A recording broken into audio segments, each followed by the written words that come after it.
You people don't belong here. Get to the back where you belong. Cheryl Hampton blocks Frederick and Sarah Taylor from their first-class seats. Every passenger watches. She grabs their boarding passes, rips them in half, throws the pieces at Fred's chest.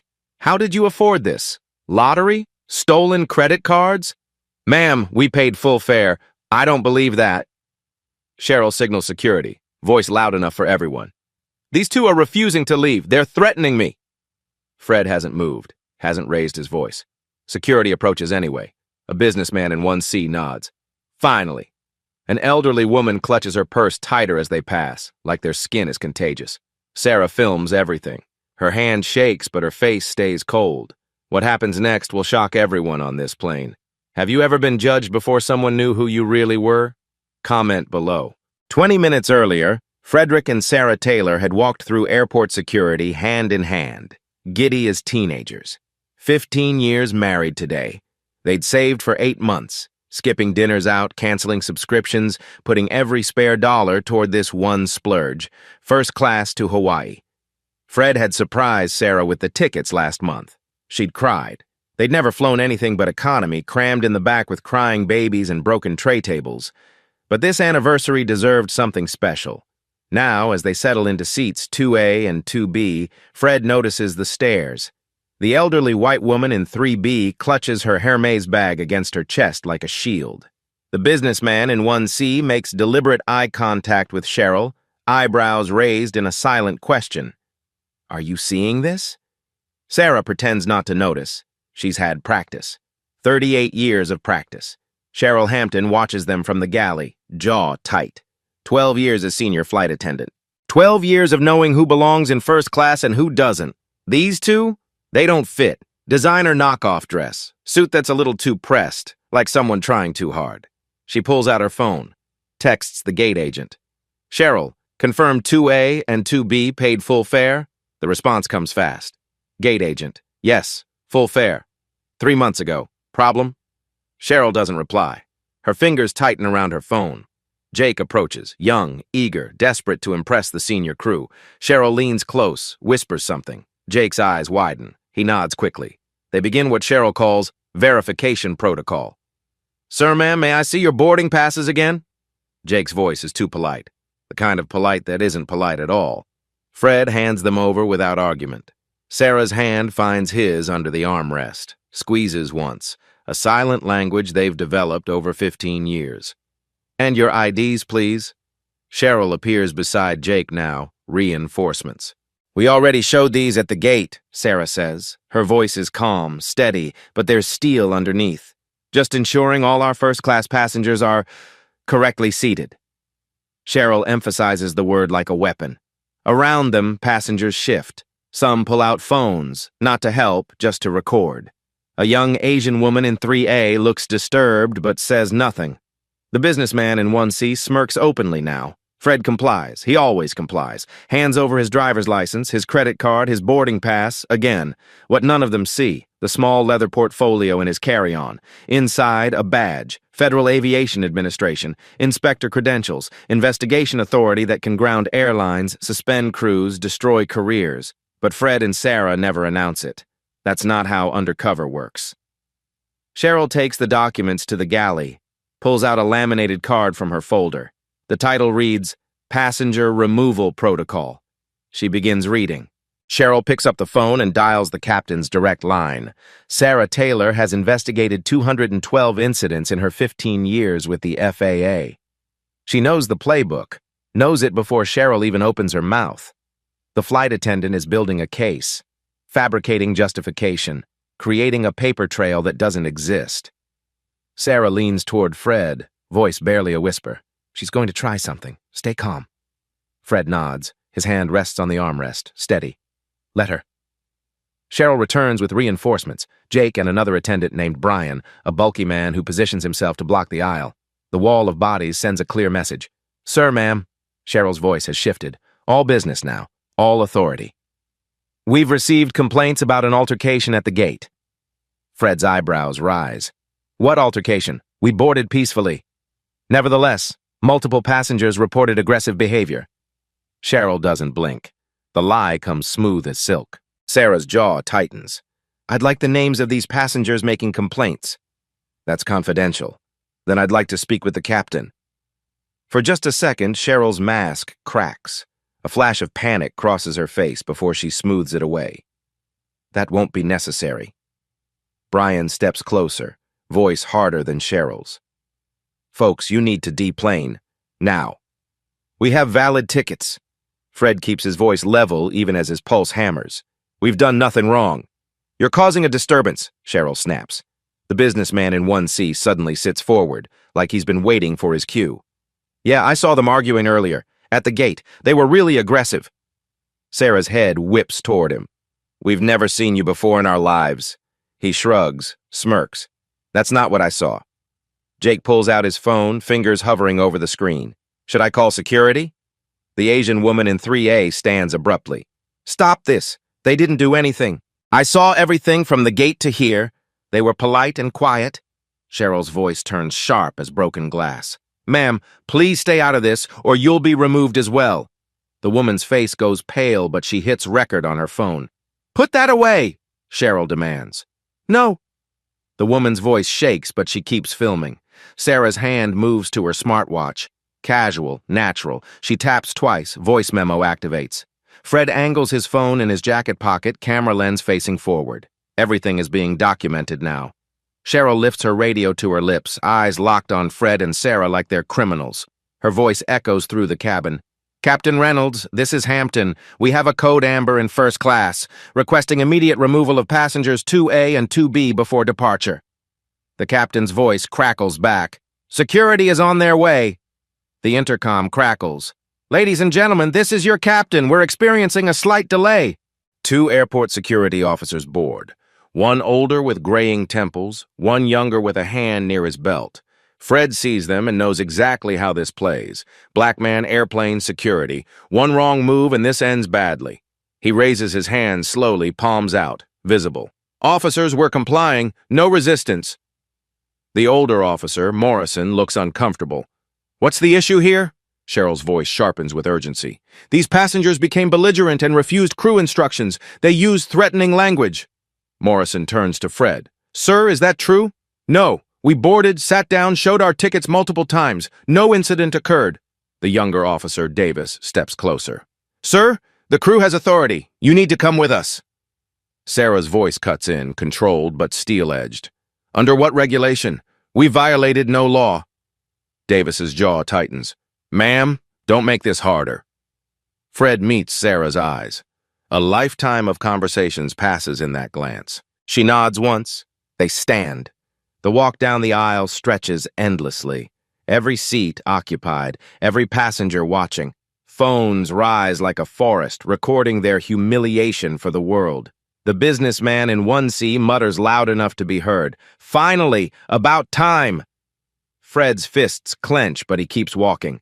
Sarah beside him, spine straight, face carved stone. Her eyes burn with something that will consume everything. Behind them, Jake trails at the back, stomach churning. This feels wrong. He's seen Cheryl do this before, 3 times this year, always to passengers of color. But he's 23. This job pays his rent, so he stays silent. The guilt already gnaws. In the jetway, the gate agent looks confused. Wait, their tickets are valid. Full fare, paid months ago. Why remove them? Cheryl doesn't miss a beat. Disruptive behavior. It's documented. It isn't. The gate agent looks at Fred and Sarah, calm, composed, clearly sober. You can rebook on tomorrow's flight. Sarah's voice could cut diamonds. We're filing a complaint. Cheryl hands them a form, passenger removal report, already filled out. Fred reads it and laughs, bitter, sharp. This says we were intoxicated and abusive. Complete fiction. That's your opinion. Cheryl turns to leave, victory in her stride. Morrison shifts uncomfortably. Ma'am, sir, I'm sorry about this. At least someone has a conscience. Sarah pulls out her phone, dials. Her voice stays quiet but clear. This is Inspector Taylor. FAA flight standards. We have a situation. Pause. Yes, Flight 528, Celestial Airways. The voice on the other end speaks. Sarah listens. No, let it play out completely. I want everything documented first. Jake stands 10 feet away, pretending to check his phone, but he hears every word. Inspector, FAA, flight standards.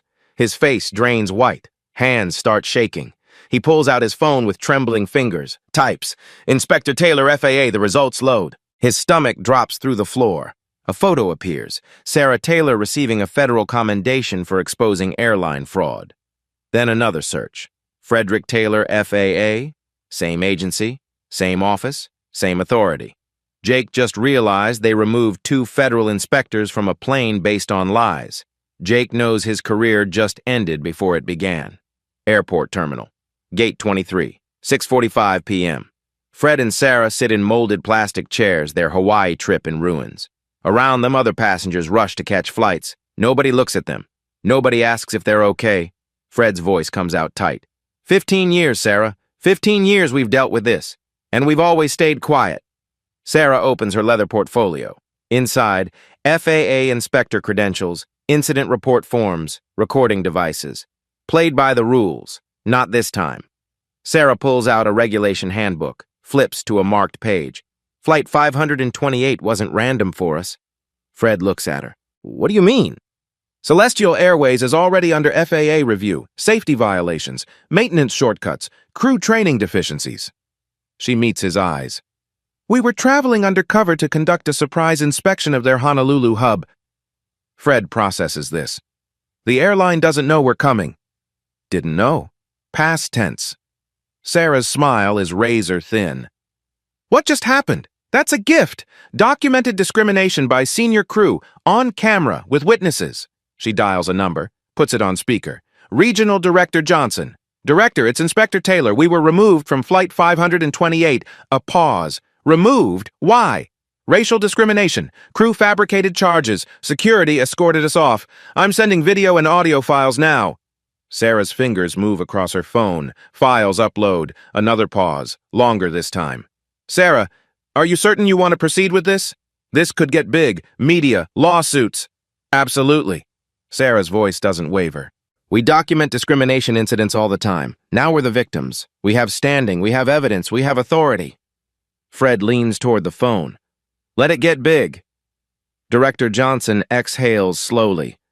I'm escalating this to Washington. Do not contact the airline yet. We won't, Sarah says. Let them think they won. I'm dispatching a team to interview passengers tonight. That woman who defended you, we'll need her statement. The one who filmed everything. Fred stares at the departure board where Flight 528 now reads departed. The crew has no idea who we are. They will. Johnson's voice hardens. Tomorrow morning, 9 a.m., we're grounding that entire crew for investigation. Full interviews, full review. And the airline? Sarah asks. Complete audit. Every violation we find, and we'll find them, goes public. If this discrimination is systemic, if management knew and ignored it. Johnson trails off. They could lose operating certificates, routes, everything. Fred looks at the empty gate where they should be boarding, where they should be celebrating 15 years of marriage at 30,000 feet. Instead, they're here, humiliated, angry, but also powerful. Everyone who stayed silent, Fred says quietly. Everyone who lied. They're all going to answer. Sarah touches his hand. We do this by the book, thoroughly, legally, but we do it completely. That's what makes it worse for them, Fred replies. They can't claim vindictiveness. This is federal, legal, unstoppable. 20,000 feet above them, Flight 528 reaches cruising altitude. Jake sits in the rear galley, phone clutched in shaking hands. He's Googled both names now, read their credentials, their case histories, their commendations. He didn't just witness discrimination, he participated in it. Against federal inspectors who can destroy careers. His career just ended at 23. Sarah forwards the complete incident file flagged priority. Federal employees targeted, Flight 528. Cruising altitude, 32,000 feet. Cheryl feels victorious. Another problem solved. She leans against the galley counter, pouring wine. Brian appears beside her, grinning. Can you believe those two thought they belonged up here? Cheryl laughs. Probably stolen credit cards? Jake stands nearby, face pale, phone trembling in his hands. A passenger approaches. Mid-40s, sharp suit, conference name tag visible. Dr. Linda Wilson, civil rights attorney. I recorded everything. That was racial profiling. Cheryl's smile tightens. Ma'am, we followed protocol. I'm a civil rights attorney. That wasn't protocol. That was discrimination. I've filed a complaint with the Department of Transportation. Are you threatening me? I'm informing you. Dr. Wilson's voice stays level. Contact your union representative soon. Other passengers stand now. Man in 4B, she's right. They did nothing wrong. Woman in 3C, I felt sick watching that. The businessman in 1C shifts uncomfortably. They were aggressive. Man in 4B cuts him off. You're lying. They were quiet. You made that up. Cheryl's voice cracks. Return to your seats. Dr. Wilson stays standing. What were their names? The couple you removed? That's confidential. Not for long. Discovery reveals everything. Dr. Wilson sits, phone still recording. Cheryl retreats to the rear galley, hands shaking. This wasn't supposed to happen. Jake pulls up search results with trembling fingers. Sarah Taylor, FAA Senior Inspector. 15 years service, Frederick Taylor, FAA Senior Inspector, former military pilot. His heart stops. They kicked federal inspectors off a plane, based on lies, fabricated reports. He's ruined. In the cockpit, Captain Reynolds receives a message from dispatch. Dispatch, 2 passengers removed from your flight filing federal complaints. Reynolds, who authorized removal? Dispatch, Hampton, 3rd incident this month. Reynolds, corporate wants a report? Dispatch, demanding one immediately. This one's serious. Reynolds closes his eyes. This is bad. Cheryl has been a problem for months. Complaints, incidents, passengers angry, but corporate never acts, too afraid of the union. Maybe now they'll have to. He doesn't know how serious this really is. Nobody on this plane does yet. Back in the terminal, Sarah's phone buzzes. Director Johnson calling back. Sarah, I've escalated this. Washington wants a full investigation. They're sending a team tonight. Good. And Sarah, the media is going to pick this up. Be ready. Sarah looks at Fred. He nods. They're ready. Director Johnson emails the White House Civil Rights Office. Federal employees targeted. 11 p.m. Flight 528 touches down in Honolulu. Waiting at the gate, 6 FAA regional agents in Navy windbreakers, 2 airport police officers, 3 Department of Transportation investigators with briefcases, and a news crew, tipped off by Dr. Wilson during the flight. Cheryl disembarks first, rolling her carry-on, already planning her post-flight drink. She sees the crowd. Her smile dies. FAA Agent Morrison steps forward, badge extended. Cheryl Hampton? Yes? Federal Aviation Administration. We need to discuss tonight's flight. Cheryl's voice goes defensive immediately. I did everything by the book. We'll determine that. Come with us, please. Brian and Jake are detained next. All 3 separated. Standard interrogation protocol. Airport interview room, windowless and cold. Morrison opens a laptop, turns the screen toward Cheryl. Multiple passengers sent us video footage. Let's watch. The video plays. Shows Fred and Sarah boarding calmly. Shows Cheryl's face hardening. Shows her ripping their boarding passes, throwing them. Her voice loud and clear. You people don't belong here. Shows Fred complying. Shows Sarah staying silent. Shows absolutely no aggression from either of them. Morrison pauses the video. You claim they were belligerent. The evidence shows otherwise. They were. You filed a false incident report, Miss Hampton. That's a federal offense when it affects airline operations and involves fraud. Cheryl's mouth opens, closes. No words come. In a separate room, Jake breaks within 10 minutes. She told me to back her up, said they didn't belong in first class. I was new, scared to disagree.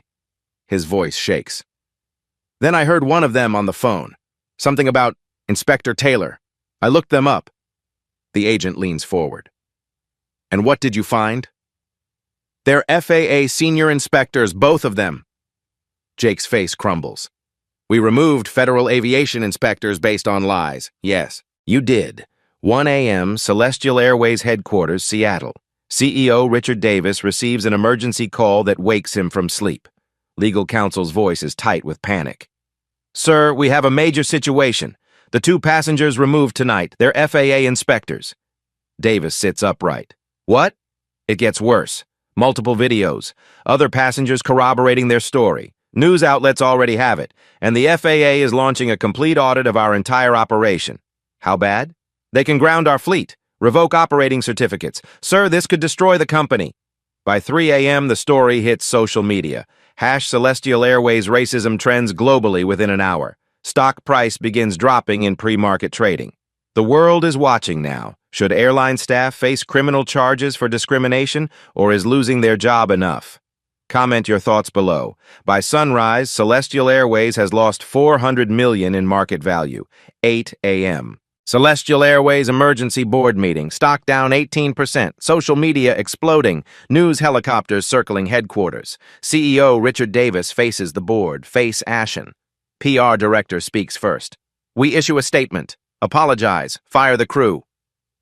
Legal counsel shakes his head. Too late. FAA arrived at our Honolulu hub with subpoenas. For what? Everything. Maintenance records, training logs, safety reports, discrimination complaints, all of it. Davis's voice cracks. Why? This was one incident. Legal opens his laptop, shows an internal memo. Because the inspectors we removed were already traveling to inspect us for existing safety violations. Silence. We didn't just discriminate against passengers. We discriminated against federal investigators already investigating us. A 15-person FAA team swarms Celestial facilities. They find maintenance shortcuts, unapproved parts in active aircraft.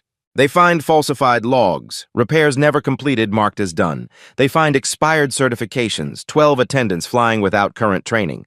They find 14 discrimination complaints over 2 years. Cheryl's name in 11. Management knew, ignored everything. Celestial releases a noon statement. We apologize for any misunderstanding. Public fury erupts instantly. Misunderstanding? You removed federal inspectors for being black? A leaked 2023 email surfaces. Exercise caution with certain demographics in premium cabins. More victims emerge. A black surgeon removed for complaining about a dirty seat. An Indian entrepreneur removed for speaking Hindi. The pattern is undeniable. 2 p.m. Fred and Sarah hold a press conference with Director Johnson. Sarah speaks calmly. This isn't about us. It's about systemic discrimination affecting thousands without federal protection. Fred continues. We have authority, resources. Most victims have nothing. So reporter, what do you want? Sarah, accountability, change, criminal prosecution. Fred, every airline needs to understand this ends now. At home, Cheryl watches television. Her phone explodes, suspended without pay. Union rep calls. Cheryl, they're recommending termination and criminal charges. Criminal? Filing false reports, civil rights violations, obstructing federal investigators. I was doing my job. Your job made international news for destroying lives. Federal prosecutors receive the file. Recommend conspiracy charges against Hampton. Day 3 after the incident. FAA headquarters, Washington, D.C. press briefing room packed wall to wall with national media. Cameras from every major network. Reporters standing shoulder to shoulder. Director Johnson steps to the podium. No opening pleasantries, just facts. On October 12th, Senior Inspector Sarah Taylor and Senior Inspector Frederick Taylor boarded Celestial Airways Flight 528 as part of routine undercover inspection protocol. He pauses. Let that sink in.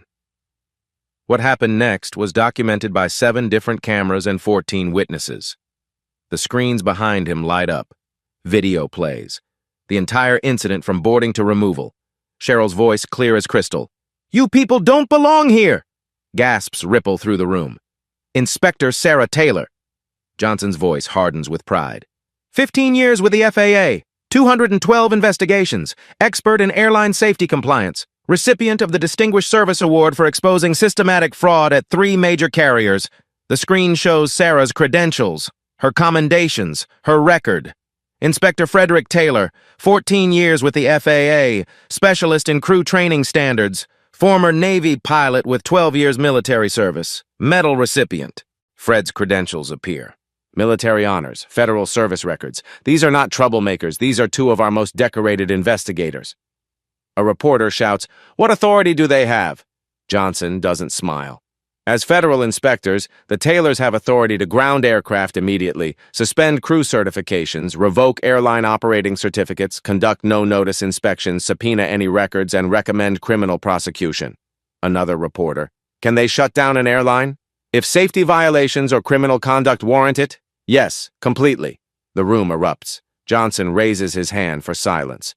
During our subsequent audit of Celestial Airways, we discovered 137 maintenance violations, 43 crew certification lapses, 28 safety protocol breaches. He pauses for effect. Additionally, 14 documented discrimination complaints over 2 years, all systematically ignored by management. What's the penalty? Someone asks. Fines up to $50 million, possible criminal charges for executives, loss of operating certificates for specific routes, mandatory federal oversight for years. Cut 2. Fred and Sarah's home, suburban Virginia. Their daughter, Maya, 16, sits between them on the couch. Her phone hasn't stopped buzzing for 3 days. Mom, Dad, everyone at school is talking about this. Sarah touches her daughter's hand. We know, sweetheart. Are you okay? I saw the video. They treated you like criminals. Maya's voice cracks. Fred pulls her close. We're fine, but this is exactly why we do what we do. Sarah adds softly, so other families don't have to experience this. Maya looks at them both. You're going to change things, aren't you? Fred meets Sarah's eyes. We're going to try. Across the country, Cheryl sits in an expensive attorney's office. The lawyer, gray suit, grim expression, slides papers across his mahogany desk. Cheryl, I'll be honest, this is indefensible. But I didn't know they were inspectors. Irrelevant. You discriminated against passengers and filed false reports. Their occupation makes it exponentially worse, but you violated federal law regardless. What do I do? The attorney exhales. Pray the Department of Justice offers a plea deal, because if this goes to trial, you will lose. How bad? Federal prison, civil liability, you'll never work in aviation again. Your career is over. Cheryl's hands shake, reality finally crashing down. Meanwhile, Jake meets privately with FAA investigators. I'll testify about everything. Cheryl's pattern, the company's unwritten rules, all of it. The investigator studies him. Why help us now? Jake's voice barely whispers. Because it was wrong. I stayed silent before. Not anymore. Your cooperation is noted, but you still face consequences. I know. I deserve them. The aviation industry implodes within hours. Emergency meetings at United, Delta, American, Southwest. Every major carrier reviewing policies in absolute panic. CEOs calling legal teams. Do we have a Cheryl Hampton? Are we exposed? A leaked memo from a competitor airline surfaces. All premium cabin removals require VP approval effective immediately. The entire industry knows. One viral incident can obliterate a brand overnight. That night, Fred and Sarah sit in their hotel room in Honolulu. They stayed for the investigation. Fred stares out at the dark ocean. We could have stayed quiet. Let it go. Sarah joins him at the window. And then what? It happens to someone else next week. Think we'll actually change anything? Look at the industry scrambling. That's fear. Fear of accountability. Sarah takes his hand. We already changed things. Fred smiles sadly. I just wanted a vacation with my wife. Sarah leans against him. We'll get one, after we finish burning this down properly. The Department of Justice announces criminal investigations into Celestial Airways and crew. Phase 1, the collapse day 7. Celestial Airways stock has lost 34% of its value. $3 billion in market capitalization erased in a week. The board of directors convenes an emergency session. No press, no recordings, just 15 people deciding the fate of a company. Richard, you have to resign, today. The lead investor doesn't soften it. CEO Davis stares at faces he's known for a decade. I wasn't even on that flight. You created the culture that allowed this. The investor slides a folder across the table. Internal emails going back 3 years. You knew about discrimination complaints. You did nothing. Davis opens the folder. His own emails stare back at him. Words he wrote casually, never thinking they'd surface. First-class customer experience is paramount. Make sure our premium cabins reflect our brand image. Code. Everyone knew what it meant. I'm recommending your immediate termination. No severance, no stock options. Davis looks around the table. Nobody meets his eyes. He's done. Within hours, the financial cascade accelerates. Insurance carriers threaten to drop Celestial's coverage. Liability too high. Reputation too toxic. The pilots' union demands immediate safety reviews using the scandal as leverage for contract negotiations. The flight attendants' union fractures. Some members defend Cheryl, claiming she followed training. Most condemn her, terrified of association. Boeing and Airbus delay aircraft deliveries pending FAA clearance. Can't deliver planes to an airline under federal investigation. Credit rating agencies downgrade Celestial's bonds to junk status. Cost of borrowing skyrockets. The FAA grounds 40% of Celestial's fleet for mandatory safety inspections. Every aircraft opened, every system checked, every shortcut exposed. Flights canceled worldwide, thousands of passengers stranded. Refund requests overwhelm the system. Revenue loss in the first week, $200 million, and it's only beginning. Phase 2, criminal charges. Day 10. Federal Courthouse, Honolulu. U.S. Attorney Patricia Moore stands before a wall of cameras. Today, we are filing criminal charges against 3 individuals and Celestial Airways Corporation. She reads from prepared remarks, voice steady as steel. Cheryl Hampton, violation of civil rights under color of authority, 18 U.S.C. Section 242, filing false reports to federal investigators, conspiracy to obstruct justice. Brian Davis, flight attendant, conspiracy to violate civil rights, filing false reports. James Mitchell, former vice president of customer experience, knowing failure to address systemic discrimination. Conspiracy. Celestial Airways corporate entity, conspiracy against rights under 18 U.S.C. Section 241, pattern and practice of discrimination. The courtroom explodes with questions. Moore raises her hand. This is unprecedented, charging a corporation with civil rights conspiracy. But the evidence is overwhelming. This wasn't one incident. This was policy unwritten but enforced. Day 12, Cheryl's arraignment, federal courthouse. She arrives in handcuffs, unusual for white-collar charges, but the prosecutor made a statement. Judge Williams, stern and gray-haired, reads the charges. Ms. Hampton, you're accused of violating the civil rights of 2 federal officers while acting under color of authority. How do you plead? Cheryl's voice barely audible. Not guilty. Her attorney, expensive and sharp, stands. Your Honor, my client acted in good faith based on airline training. Prosecutor Moore interrupts.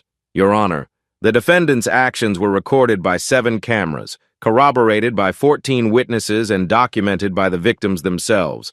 This is the most well-documented civil rights case in aviation history. Judge sets bail at $100,000.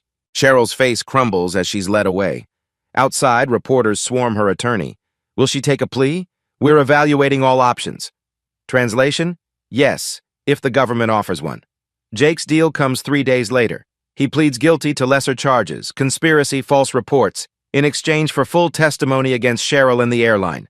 His sentence, 200 hours community service, $5,000 fine, 2 years probation, and a requirement to speak at diversity training sessions, part of his punishment. His aviation career is over, but he avoids prison. The night after his sentencing, Jake sits in his studio apartment and cries for 3 hours. The corporate charge shakes the industry to its foundation. Legal experts debate on every news channel. Charging a corporation with civil rights conspiracy? This could change everything. If convicted, Celestial faces $50 million in fines, mandatory federal oversight for a decade, possible loss of routes and operating certificates. Shareholders file a derivative lawsuit against the entire board of directors for breach of fiduciary duty.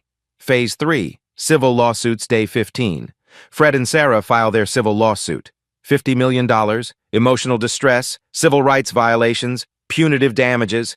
Their attorney makes it clear at the press conference, this isn't about money. It's about sending an unmistakable message to every airline in America. Discrimination has consequences, real consequences, career-ending consequences. But it's not just Fred and Sarah. Within a week, 43 other passengers join a class action lawsuit. All people of color. All removed from Celestial flights under questionable circumstances over 2 years. Dr. Sandra Brown, black cardiothoracic surgeon. Removed from first class for being too aggressive when she requested a seat change due to a broken tray table. Rajesh Martinez, tech entrepreneur. Removed for suspicious behavior. His crime was speaking Spanish to his mother on the phone. Kim Johnson, Korean-American professor, removed for not having proper documentation, despite showing her passport 3 times. The pattern is undeniable, systematic, intentional. Discovery reveals devastating evidence. Internal emails from management with coded language. First class should look right for our premium customers. Training materials that taught crew to be aware of passengers who don't match our brand image. A bonus structure that rewarded flight attendants for maintaining cabin atmosphere. Cheryl received $1,500 the month she removed Fred and Sarah. Performance reviews praising Cheryl for excellent passenger management and maintaining standards. The company knew, encouraged it, rewarded it. Settlements begin quickly. Celestial can't afford prolonged litigation with evidence this damning. Dr. Brown, $2.3 million. Rajesh Martinez, $1.8 million. Kim Johnson, $1.5 million. Case after case, settlement after settlement. Total civil liability across all 43 plaintiffs, $67 million. Plus legal fees, $15 million. Total $82 million. And Fred and Sarah's case still pending. Phase 4, Regulatory Punishment Day 30. The FAA releases its final audit report. 400 pages of violations, failures, and systematic negligence. Total violations found, 1,247. Categories: safety maintenance, crew training, discrimination, record-keeping, emergency procedures. Director Johnson presents findings at a public hearing. Celestial Airways demonstrated a pattern of prioritizing profit over safety and civil rights over a period of at least 3 years. The FAA's orders are comprehensive and crushing. $47 million in fines for safety violations. Mandatory third-party oversight for 3 years. Every decision reviewed by independent auditors. Complete retraining of all 8,000 flight attendants. New curriculum focused on implicit bias, civil rights, and de-escalation. Cost, $12 million. New discrimination reporting system with direct line to Department of Transportation. Anonymous, protected, quarterly civil rights audits. Results published publicly. 15 executives must complete federal sensitivity training. Failure means termination. The Department of Transportation adds its own penalties. $12 million in fines specifically for discrimination pattern. Requirement: Celestial must hire an independent civil rights monitor, 3-year term. Full access to all operations, annual public reporting on discrimination complaints, removals, and resolutions. The international consequences arrive swiftly. The European Union reviews Celestial's landing rights in all member countries. UK Civil Aviation Authority launches parallel investigation. Canada threatens route suspensions pending review. Australia puts Celestial on probation. One more incident, and they're banned. The final tally. 30 days after Fred and Sarah were removed from Flight 528. Direct fines and penalties, $59 million. Civil lawsuit settlements, $82 million. Lost revenue from canceled flights and groundings, $450 million. Stock market losses, $2.7 billion in market capitalization. Reputational damage, incalculable. Brand toxicity that will take years to repair. CEO Richard Davis, forced out, no severance, reputation destroyed. 2,000 employees laid off due to financial crisis, 15 executives terminated or forced to resign, and Cheryl Hampton's trial date still approaching. In a hotel conference room in Seattle, Celestial's new CEO, a former civil rights attorney, addresses remaining executives. "We are rebuilding this company from the ground up. The old culture is dead. Anyone who can't accept that should leave now. Nobody moves. Good, because the world is watching, and we will never, ever make this mistake again." Cheryl Hampton's trial begins in 14 days with worldwide media coverage scheduled. Day 45, Federal Courthouse, Honolulu. Gallery overflows, media everywhere, civil rights activists, airline employees, security at every door. Cheryl Hampton sits at the defense table in a conservative blue suit trying to look sympathetic. It's not working. Fred and Sarah sit front row, perfectly still. Opening statements. Prosecutor Moore approaches the jury. This case is simple. Cheryl Hampton saw 2 black passengers in first class and decided they didn't belong. She fabricated complaints, filed false reports, weaponized security to remove them. She pauses. She didn't know they were federal inspectors. That makes it worse, but doesn't change the crime. Discrimination is discrimination. Defense attorney stands. "My client made a judgment call based on protocol and training. She acted in good faith. This is a hard-working woman being scapegoated for systemic failures. Weak. Everyone knows it." Dr. Linda Wilson's testimony. Dr. Wilson takes the stand. Civil rights attorney, 20 years experience. More. "What did you observe about the Taylors' behavior? They were polite, quiet, completely compliant, model passengers. And Miss Hampton? Aggressive, condescending. The racial bias was obvious and painful to watch." Defense cross-examines. "Isn't it possible you misinterpreted based on your own biases?" Dr. Wilson's voice turns ice. "I've litigated discrimination for 2 decades. I know bias. Miss Hampton's actions were textbook racial profiling." Jake's testimony. Jake takes the stand, looking years older, hands shaking. More. What did Miss Hampton say before approaching the Taylors? She said, "These people don't belong in first class. Back me up." Did she give a specific reason? No, she just looked at them and decided. I knew it was wrong but needed my job, so I stayed silent. His voice breaks. Then I heard Mrs. Taylor say Inspector Taylor on the phone. I looked them up. Realized we'd removed federal inspectors based on lies. Defense. You lied initially. Why believe you now? Jake looks at the jury. Because now I'm under oath telling the truth. I should have told it then. Fred's testimony. Fred wears his FAA credentials visible to the jury. More. What went through your mind when security was called? I thought, here we go again. Another humiliation for being black. He pauses. But this time was different. This time we could do something about it. Sarah's testimony. Sarah's testimony is surgical. Devastating. I've investigated 212 incidents. I know the law. Miss Hampton violated every standard. Airline policy, federal regulation, basic human decency. Defense makes a fatal error. Isn't it convenient you now have a case against an airline you were investigating?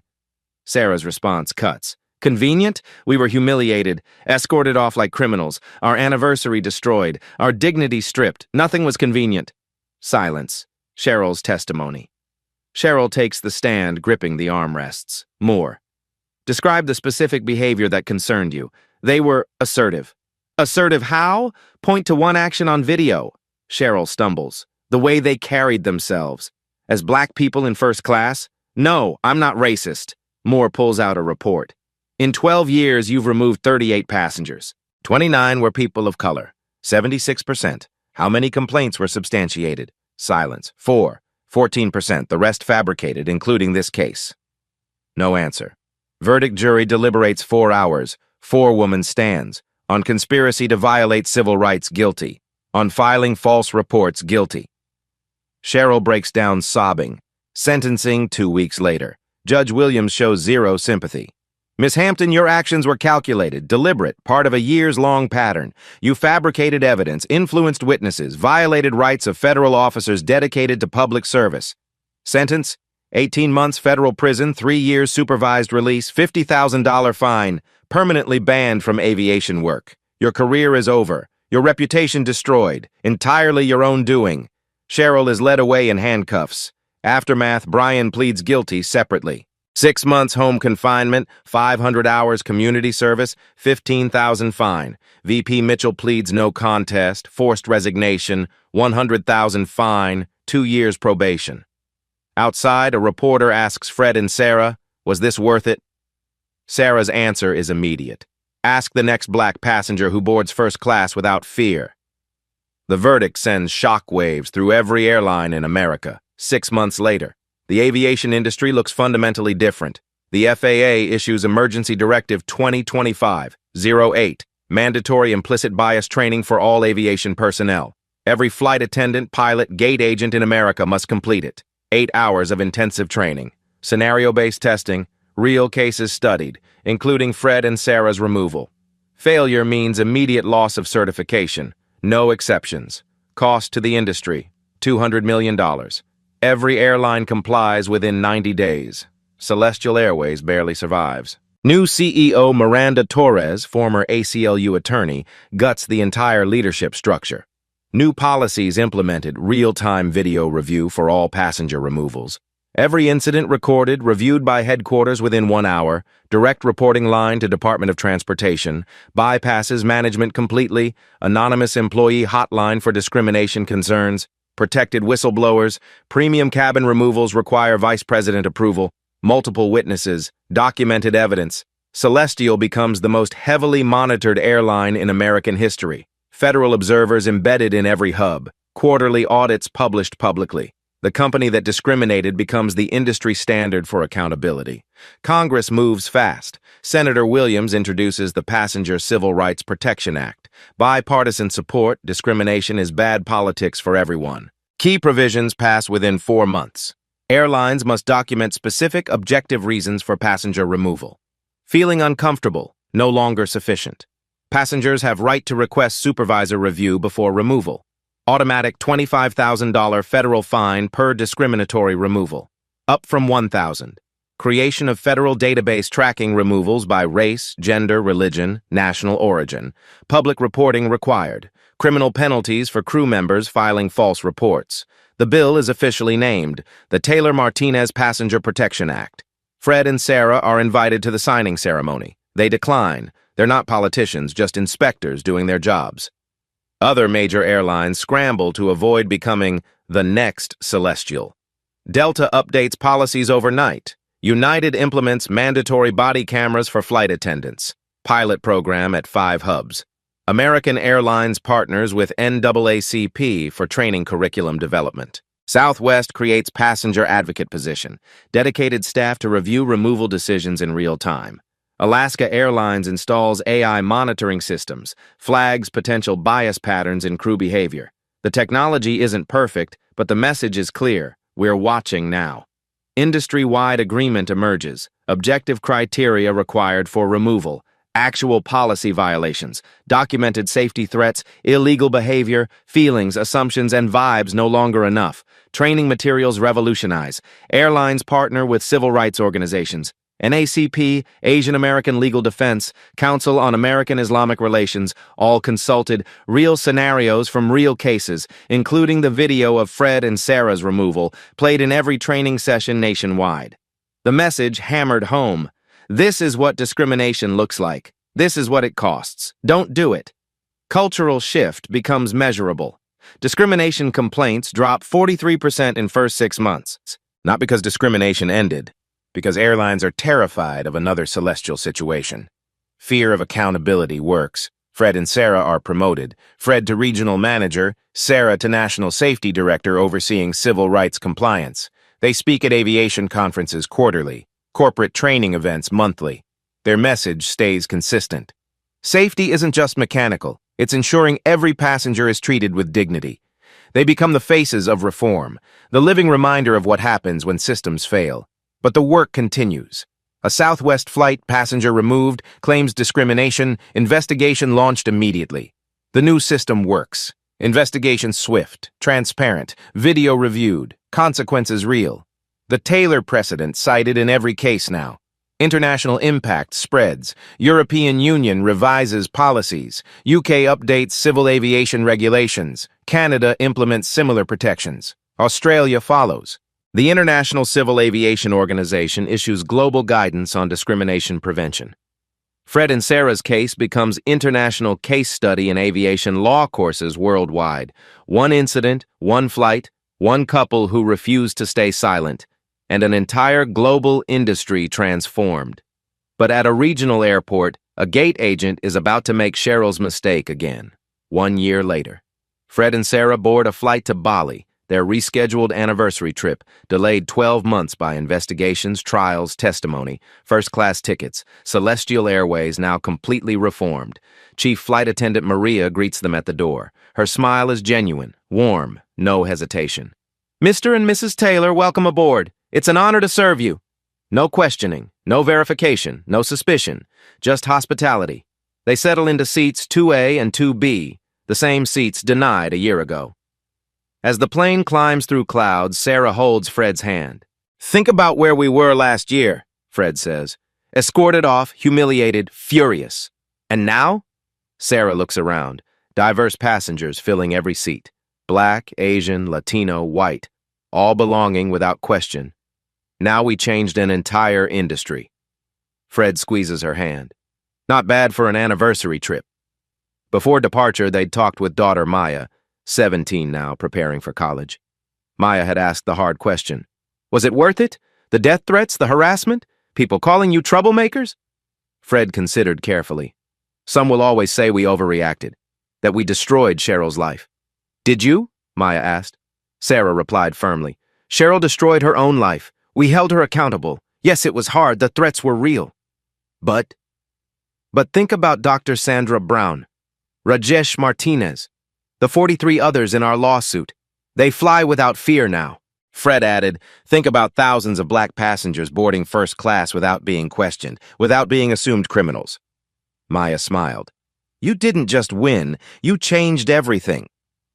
Now, 35,000 feet up, someone approaches. Dr. Linda Wilson from that original flight, the attorney who defended them, recorded everything. "I thought that was you!" They embrace like old friends. Dr. Wilson sits across the aisle. "I've represented 8 discrimination clients since your case. We cite Taylor precedent every time. Airlines settle immediately now." Sarah smiles. "Exactly what we hoped. You armed every future victim with a weapon. They talk for an hour, sharing stories of change witnessed." Eventually, Dr. Wilson returns to her seat. Fred pulls out his tablet. An article catches his eye. Cheryl Hampton released after serving 14 months. He shows Sarah. She reads, face neutral. "You reading the full article?" Fred closes the tablet. "No, that chapter's closed." "Think she learned anything?" "I hope so. But whether she did or not, the industry did. That matters." Across the country, Jake finishes another corporate training speech. "I was part of the problem. I watched injustice and stayed silent because I was afraid. Fred and Sarah Taylor showed me what courage looks like. Now I spend every day making up for my cowardice. It doesn't erase what he did, but it's something." On the flight, Sarah gazes at endless clouds. Fred watches her. "What are you thinking?" "That sometimes you have to fight for normal, for basic dignity, for the right to exist without being questioned. And we did. We fought. We won." She turns to him. "Not just for us. For everyone after." The plane levels off. Seatbelt sign chimes. Around them, first class continues its rhythm. Passengers reading, sleeping, working. Black family in row 3. Indian couple in row 5. Hijab-wearing woman in row 1. All belonging. All unbothered. This is what normal should look like. Fred and Sarah lean back, finally at peace. 8 hours to paradise. 1 year late. But they made it. Fred and Sarah Taylor could have stayed silent. They could have accepted the humiliation. Moved on. Let it go. After all, they had careers to protect, privacy to maintain, safety to consider. But they chose accountability over comfort. They chose justice over peace. And because of that choice, an entire industry transformed. This story isn't just about an airplane. It's about every moment you've been underestimated, dismissed, discriminated against. It's about times someone abused their authority because they thought you had no power. Here's what they didn't understand. Power isn't always visible. Fred and Sarah looked like just passengers. They were federal inspectors with authority to ground airlines. You might look like just a customer, but you have a voice, a camera, a network, rights that can't be taken. You might look like just an employee, but you have evidence, documentation, leverage. Never let anyone convince you that you're powerless. Want to see more stories where karma strikes back? Subscribe and hit the notification bell. We post justice stories like this every week. Share your experience in the comments. Have you ever been discriminated against while traveling? What happened? Did you fight back? Do you think Cheryl's 18-month sentence was fair? Too harsh? Too lenient? Let us know your thoughts below. What would you have done in Fred and Sarah's position? Would you have stayed quiet or fought back? Here's the reality. Since the Taylor case, discrimination complaints in aviation dropped 43%. Not because discrimination ended, but because airlines are terrified of another celestial situation. That's the power of accountability. One couple, one flight, one decision to fight back. An entire industry changed. Think this story delivered justice? Wait until you hear about the homeless veteran who was thrown out of a luxury hotel for looking poor. Turns out, he was the billionaire investor who owned the entire hotel chain. What he did next bankrupted the manager and shut down that location permanently. That story drops next week. You won't want to miss it. Remember this, institutions count on your silence. They count on you being too tired, too scared, too busy to fight back. Fred and Sarah proved something crucial. Sometimes the person you underestimate is exactly the person who can destroy you. So next time someone treats you like you don't matter, remember this story. Remember that justice is slow but real. Remember that accountability always comes. You just have to be brave enough to demand it. Fred and Sarah weren't superheroes. They were ordinary people who refused to accept injustice. They had jobs, a daughter, a mortgage, normal lives. But when the moment came, they didn't back down. They documented everything. They followed the law. They used their authority. And they won.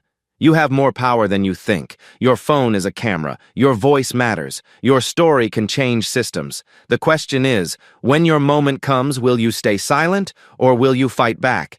Hit subscribe. Turn on notifications. Because every week we bring you stories of people who refuse to be victims. Stories where the underestimated become unstoppable.